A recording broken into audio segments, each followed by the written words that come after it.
हजरत ईसा अलैहिस्सलाम ने बनी इजराइल के सामने अपनी नबूवत और मौजिज़ात का ऐलान करते हुए यह तकरीर फरमाई जो कुरान मजीद के सूरह आले इमरान में है, जिसका तर्जुमा यह है कि वह रसूल होगा बनी इजराइल की तरफ फरमाता हुआ कि मैं तुम्हारे पास एक निशानी लाया हूँ तुम्हारे रब की तरफ से कि मैं तुम्हारे लिए मिट्टी से परिंदे की सूरत बनाता हूँ, फिर मैं उसमें फूंक मारता हूँ तो वह फौरन परिंदा हो जाती है अल्लाह के हुक्म से, और मैं शिफा देता हूँ मादर जात अंधे और सफ़ेद दाग वाले को, और मैं मुर्दे जिंदा करता हूँ अल्लाह के हुक्म से, और मैं बताता हूँ जो तुम खाते और जो तुम अपने घर में जमा करके रखते हो।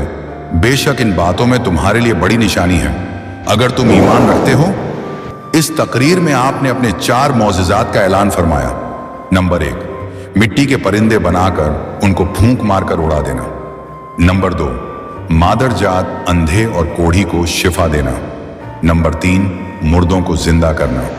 नंबर 4, जो कुछ खाया और जो कुछ घरों में छुपा कर रखा उनकी खबर देना। अब हम इन 4 मौजिज़ात को अच्छी तरह समझाते हैं आपको। मिट्टी के परिंदे बनाकर उड़ा देना से रिवायत है कि जब बनी इजराइल ने यह मौजिज़ा तलब किया कि मिट्टी का परिंदा बनाकर उड़ा दे, तो आपने एक मिट्टी का चमगादड़ बनाकर उड़ा दिया। हजरत ईसा अलैहिस्सलाम ने परिंदों में से चमगादड़ को इसलिए शामिल किया कि परिंदों में से सबसे मुकम्मल और अजीबो गरीब यही परिंदा है, क्योंकि इसके आदमी की तरह दांत भी होते हैं और वह आदमी की तरह हंसता भी है, और यह बगैर पर के अपने बाजुओं से उड़ता है, और यह परिंदा जानवरों की तरह बच्चा पैदा करता है, और इसको हैज भी आता है। रिवायत में आता है कि जब तक बनी इजराइल उस परिंदे को देखते रहते तब तक ये परिंदे उड़ते रहते, और जैसे उनकी नजरों से ओझल हो जाते तो वह गिर के मर जाते। ऐसा इसलिए होता था कि खुदा के पैदा किए हुए और बंदे के पैदा किए हुए में फर्क और इम्तियाज बाकी रहे। नंबर 2, मादरजात अंधे और कोढ़ी को शिफा देने से रिवायत यह है कि एक दिन में 50 अंधों और कोढ़ियों को आपकी दुआ से शिफा हासिल हुई कि वह ईमान ले आएंगे। नंबर 3, मुर्दों को जिंदा करना। रिवायत यह है कि आपने 4 मुर्दों को जिंदा फरमाया था, और वो 4 आदमी ये थे: अपने दोस्त को, अजहर को, एक बुढ़िया के लड़के को, एक केसर वसूल करने वाले की लड़की को, और हजरत साम बिन नूह अलैहिस्सलाम को। अजहर यह हजरत ईसा अलैहिस्सलाम के एक दोस्त थे। जब उनका इंतकाल होने लगा तो उनकी बहन ने आपके पास एक काशिद भेजा कि आपका दोस्त मर रहा है। उस वक्त आप अपने दोस्त से 3 दिन की दूरी पर थे। अजहर के इंतकाल और दफन के बाद हजरत ईसा अलैहिस्सलाम वहां पहुंचे और अजहर की कब्र के पास तशरीफ ले गए, और अजहर को पुकारा तो वह जिंदा होकर अपनी कब्र से बाहर निकल आए और बरसों तक जिंदा रहे और साहिबे औलाद भी हुए। बुढ़िया का बेटा मर गया था, और लोग उसका जनाजा उठाकर उसे दफन करने के लिए ले जा रहे थे। हजरत ईसा अलैहिस्सलाम का उधर से गुजर हुआ तो वह आपकी दुआ से जिंदा होकर जनाजे से उठकर बैठ गया, और कपड़े पहनकर अपनी जनाजे की चारपाई कंधे पर उठाकर अपने घर की तरफ चल दिया, और मुद्दतों तक जिंदा रहा। उसकी औलाद भी हुई। आसद की बेटी, एक चंगी वसूल करने वाले की बेटी, मर गई थी। उसकी मौत के एक दिन बाद हजरत ईसा अलैहिस्सलाम की दुआ से वह जिंदा हो गई और बहुत दिनों तक जिंदा रही, और उसके बच्चे भी हुए। हजरत साम बिन नूह अलैहिस्सलाम तीनों मुर्दों को जब आपने जिंदा फरमाया तो बनी इजराइल के बाशिंदों ने कहा कि यह तीनों दर हकीकत मरे नहीं थे, बल्कि तीनों पर सख्ता तारी था, इसलिए वो होश में आ गए।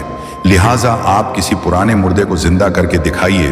तो आपने फरमाया कि हजरत साम बिन नूह अलैहिस्सलाम को वफात पाए हुए 4000 बरस का जमाना गुजर गया है। तुम मुझे उनकी कब्र पर ले चलो तो मैं उनको अल्लाह के हुक्म से जिंदा कर देता हूँ। तो आपने उनकी कब्र के पास जाकर इसमें आजम पढ़ा तो फौरन ही हजरत साम बिन नूह अलैहिस्सलाम कब्र से जिंदा होकर निकल आए और घबराते हुए पूछा कि क़यामत कायम हो गई है।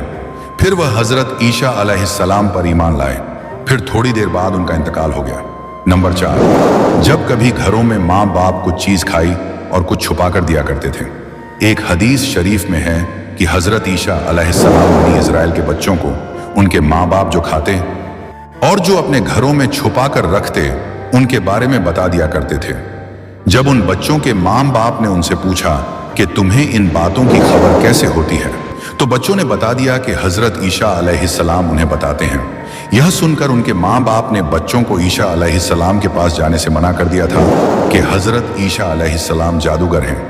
नौजुबिल्लाह जब हजरत ईसा अलैहिस्सलाम बच्चों की तलाश में बस्ती में दाखिल हुए तो बनी इजराइल ने अपने बच्चों को एक मकान के अंदर छुपा दिया कि बच्चे यहाँ नहीं हैं। तो आपने पूछा कि घर में कौन है? तो उन्होंने कहा कि घर में सूअर बंद है। तो आपने फरमाया कि अच्छा सूअर ही होंगे। चुनाचे लोगों ने मकान का दरवाजा जब खोला तो मकान में से वाकई सूअर निकले। इस बात का बनी इजराइल में चर्चा हो गया और बनी इजराइल ने गुस्से में आकर आपके कत्ल का मंसूबा बना लिया। ये देखकर आपकी वालिदा बीबी मरियम रजी अल्लाह अन्हा आपको साथ लेकर मिस्र को हिजरत कर गई। इस तरह आप उनसे महफूज रहे। वीडियो को सिर्फ शेयर करें। मैं आपको अपनी इस वीडियो को लाइक और चैनल को सब्सक्राइब करने के लिए नहीं बोल रहा हूं, सिर्फ शेयर करने के लिए बोल रहा हूं ताकि दूसरों तक ये इल्म और जानकारी पहुंचे आपके जरिए से और आप इसका सवाब हासिल करें। खुदा हाफिज। मोहतरम अजीज दोस्तों, अल्लाह ताला से दुआ है कि अल्लाह हम सबको नेक और अच्छा इंसान बनने की और लोगों के काम आने की तौफीक दे। आमीन। मैं उम्मीद करता हूं वाकया आप दोस्तों को पसंद आई होगी। आपसे गुजारिश है कि इस वाकया को सिर्फ 3 लोगों तक शेयर करें और आप अपनी राय नीचे कमेंट में जरूर लिखें। इसी तरह की और इस्लामी मालूमात हासिल करने के लिए हमारे इस YouTube channel Hindi story book को सब्सक्राइब करें।